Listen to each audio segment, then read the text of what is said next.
দেখ ভাই, তোদের ফ্রিতে একটা উপদেশ দিচ্ছি বড় ভাই হিসেবে, ঠিক আছে? এই একটা জিনিস সবসময় মনে রাখবি, সেটা হচ্ছে প্রেম আর বিয়ে দুইটা জিনিস কিন্তু এক না।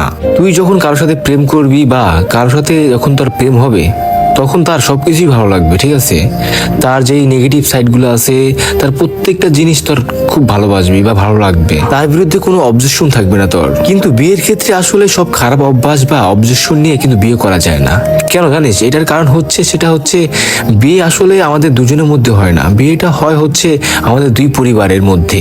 সেখানে তোর বাপ মা, মেয়ের বাপ মা, এছাড়াও আরো আত্মীয় স্বজন বা অনেক রিলেটিভ সবাই থাকবে, সবাই বিয়েতে থাকবে, ঠিক আছে? বিয়ের অ্যাকচুয়ালি মানে হচ্ছে যে তুই যদি মনে করো যে তোর আর মেয়ের ভিতরে বিয়ে হবে, তাহলে তুই এটা ভুল ভাই। এই ভুল ধারণা নিয়ে থাকিস না। এই ভুল ধারণা নিয়ে মানুষ বিয়ে করলে অনেকগুলো সমস্যা নিয়ে তারপর সবার সাথে মিল হয় না বা মনের সাথে মিল হয় না, ফ্যামিলির সাথে ঝামেলা হয়, তারপর কি হয় জানোস? তারপর হয় ডিভোর্স। দেখা গেল মেয়ে শ্বশুর বাড়ির লোকজন দেখতে পারে না বা ছেলে শ্বশুর বাড়ির লোকজন দেখতে পারে না। তো এইটাই হয়।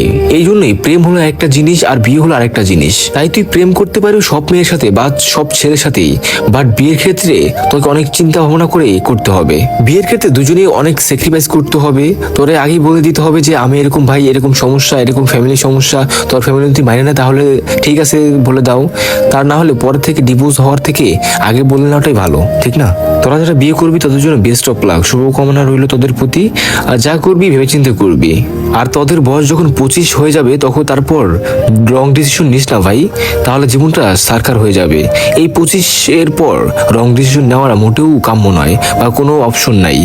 যা করবি সারা জীবনের জন্য করবি, ভেবেচিন্তে করিস সবকিছু।